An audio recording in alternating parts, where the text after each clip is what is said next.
few weeks ago I explained lots of things about heat training in summer, but I've realized that I didn't really touch on running gear for hot and humid weather, so let's talk about that today. In terms of running gear, go as light and breathable as possible. Nowadays all the brands have got good quality sportswear material, so I won't go into details here, just get a good one. So I prefer a singlet rather than t-shirts, short shorts rather than tights.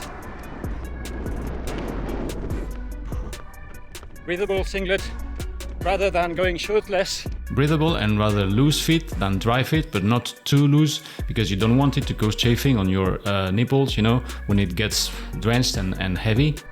Unless you really want to put your six packs on display, but otherwise the fabric helps retaining some of the sweat, some of the liquid, which is what helps to cool you down. And not only that, but also the shirt will reduce the heat that is caused by direct sun radiation on your skin, especially if the shirt is white and like shiny. The shirt will reflect part of the radiation and absorb another part. So you may say, yeah, but then the shirt itself will warm up and then pass the heat to the skin, right? Well, that's kind of right, but then there is also a thin layer of air in between the shirt and the skin that acts as an insulation layer. So overall, I'd say wearing an appropriate shirt is better than shirtless. Breathable shoes and somewhat cushioned socks that can absorb the moisture, because if you sweat a lot, and this will cause chafing, and to avoid chafing and blisters, also make sure you cinch your laces tight enough so that your foot is not moving inside the shoe, but not too tight, because consider your feet will be swelling with the heat, so leave a little bit of wiggle room. So you might think that thin socks are better in the summer, but that's not true. It's much more important that they can absorb the moisture. Don't wear high socks, you know, compression socks that hug your calves and reach almost the knee. That's gonna impede evaporation and breathability. Also consider using socks with separate toes, or at least the big toe, that do a better job at absorbing moisture and preventing blisters. So run as light as possible. Don't bring any extra items with you. Like, for example, I never bring my phone because it just is extra weight and it generates more heat.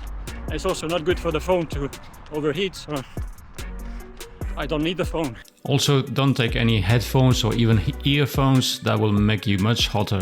Really, I cannot imagine running with this thing on my head. I don't even do it in winter. Plus, it's not really safe. Prefer light colors for your top, shorts, like white, because it helps reflecting the radiation from the sun.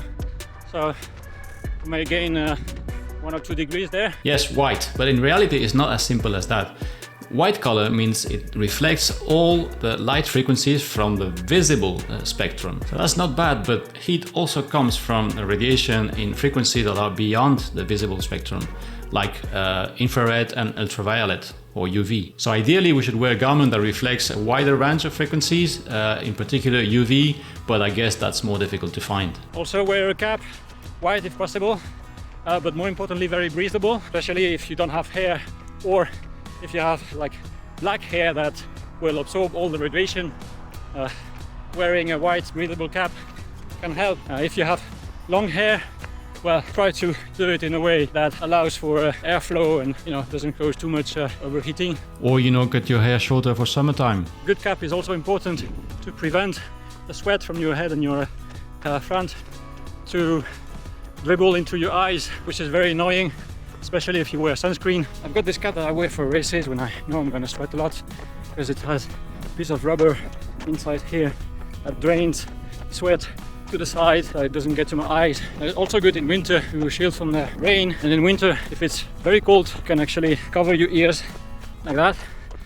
Sunglasses, yeah, as you can see, I don't wear sunglasses because one, the cap does part of the job of protecting me from the sun. 2, I wear contact lenses that have some degree of UV protection, so they do another part of the job. And 3, sunglasses immediately fog up with all the sweat on my face evaporating, plus the cap actually reduces the airflow around the eye and sunglasses area. But if you don't have any issue with that, then sunglasses are a good piece of gear for summertime. Get a pair that is light and that will stay in place on your nose, even when your nose is like sweaty and slippery, but not too tight that it clenches your head. As far as underwear is concerned, I'm not going to show you, but it's pretty much the same as with the socks. Good support, good cushioning, good moisture absorption.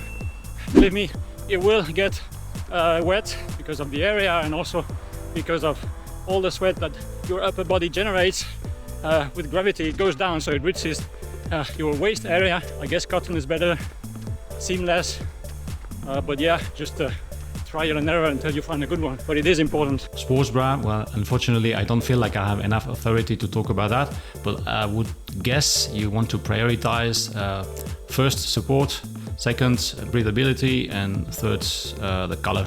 But just because it's warm outside doesn't mean you should not warm up. I do this 5 minutes warm-up routine at home every day before going out, and then 3-4 minutes of running drills.